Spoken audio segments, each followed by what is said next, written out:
Bonjour, la fermentation. Que la fermentation soit alcoolique ou panaire, c'est exactement la même chose. À chaque fois, vous avez des levures qui vont aller se nourrir de sucre, le consommer et redonner en échange du gaz carbonique et de l'alcool. Pour le cas de la farine, le grain de blé. Si on regarde le grain de blé au microscope, on va trouver des grains d'amidon, un petit réseau de protéines qui se balade entre les grains d'amidon. On va trouver du sucre à l'état naturel, un tout petit peu de sucre dans le grain de blé, et on va trouver des enzymes qui vont être surtout sur la périphérie du grain. Il faut comprendre que le grain est fait de façon à former, son idée principale c'est de former une plante, une nouvelle plante qui va elle-même redonner des graines, qui vont elle-même redonner des plantes. Le but de la graine c'est de procréer sans cesse. Donc elle est faite de façon à pouvoir procréer le mieux possible. Les grains d'amidon, au contact des enzymes et de l'humidité et du temps, vont se transformer en sucre. Ce sont les sucres qui vont être nécessaires à donner la vie à la plante. Lorsque le grain de blé va être moulu, on a la farine.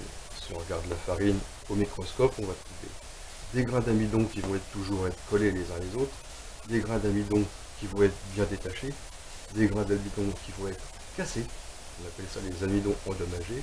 On va retrouver les protéines du blé, on va trouver les sucres, on va trouver les enzymes, plus évidemment on n'oublie pas qu'il y a des matières grasses, qu'il y a aussi 16% d'humidité, il y a aussi des levures naturelles qui ne sont pas représentées dans le schéma, il y a aussi des sels minéraux et des vitamines, et il y a aussi évidemment des fibres.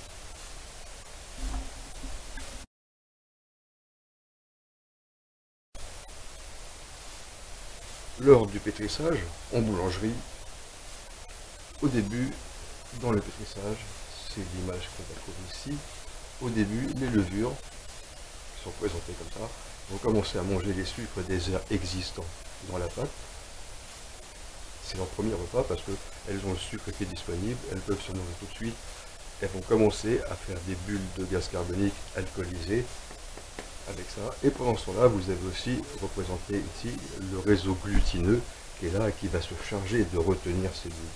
Pendant ce temps-là, on a les grains d'amidon entiers sur lesquels se sont déposés les enzymes. Au bout d'une heure, les levures n'ont plus rien à manger du tout, il n'y a plus de sucre. Donc les levures, vu qu'elles sont outillées pour ça, vont commencer à découper les grains d'amidon endommagés pour continuer de se nourrir, fabriquer du gaz carbonique alcoolisé. Dans une pâte à croissant, dans une pâte à brioche, les levures n'ont qu'à manger du sucre du début à la fin, elles ont tout ce qu'il faut. Alors que dans une pâte à pain, à la fin, les levures doivent bien se débrouiller toutes seules. Donc elles consomment les amidons endommagés. Pour finir, après 2 heures, les levures peuvent commencer à attaquer les grains d'amidon qui ont été endommagés par les enzymes. Parce que la levure ne pourra pas manger le grain d'amidon entier comme ça, elle n'est pas outillée, elle ne sait pas comment le manger. Il faut, ou elle peut manger les amidons endommagés, ou elle peut manger les amidons entiers une fois qu'ils ont été dégradés par les enzymes. Ça c'est le principe de la pâte à pain. Première heure les sucres, après 1 heure les amidons endommagés, et 2 heures après elles peuvent manger tous les amidons. Et c'est là qu'il faut évidemment faire attention parce qu'après, si elles consomment trop les amidons, la pâte va devenir acide et il ne faut pas aller jusqu'à là. Mais c'est le principe de la fermentation panaire. Alors j'ai préparé de la rhubarbe, j'ai dégelé des tronçons de rhubarbe et je vais les écraser à la main pour faire du jus. Alors j'ai pressé le tout et j'ai la rhubarbe pressée et mon jus.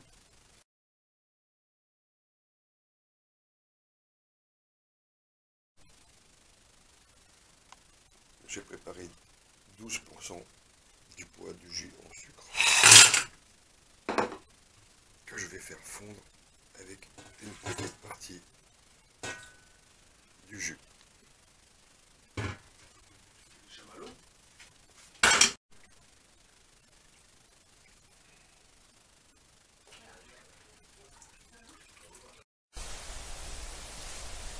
mon jus de fruits. Donc ici, mon jus de rhubarbe, j'ai mis dans la Dame Jeanne. Donc le jus de rhubarbe sucré à 12%. Évidemment, la Dame Jeanne est très très propre, bien sûr. J'ai mis 10 grammes de levure.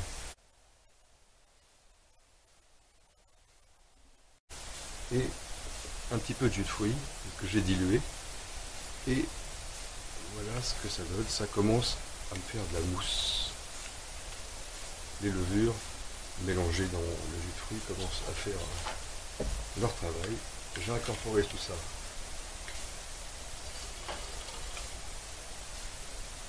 dans le jus de fruits.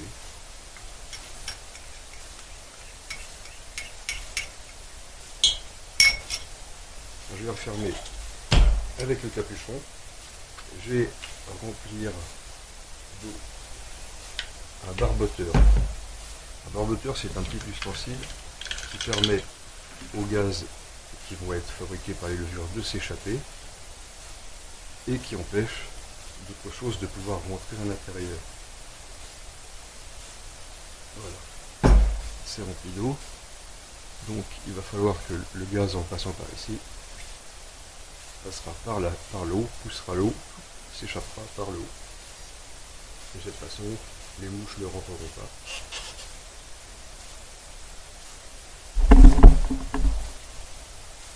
Le petit capuchon qui ne ferme pas hermétiquement.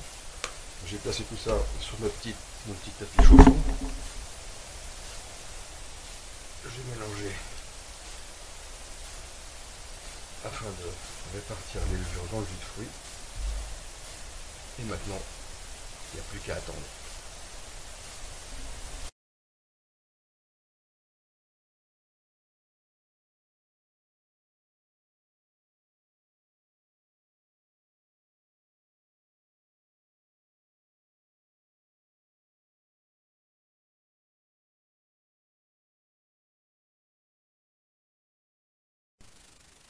Quelques jours sont passés, la fermentation est terminée, les levures ont consommé tous les sucres présents dans le liquide. N'ayant plus rien à manger, elles se sont reformées en spores et sont descendues dans le fond de la Dame Jeanne. Elles sont laissées couler dans le fond de la Dame Jeanne. Elles attendent maintenant, éventuellement, quelque chose à manger. Le liquide est devenu translucide, le sucre a été transformé en alcool.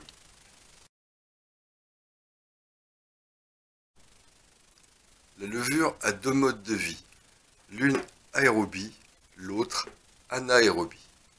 Aérobie, ça veut dire qu'elle vit avec de l'air, elle peut respirer. Anaérobie, elle n'a pas d'air, elle ne peut pas respirer.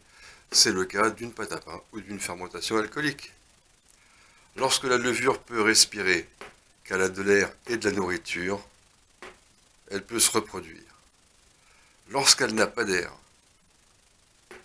mais qu'elle a quand même de la nourriture, elle va se reproduire, mais très très peu, mais surtout, elle va consommer tous les sucres présents pour les transformer en alcool et en gaz carbonique.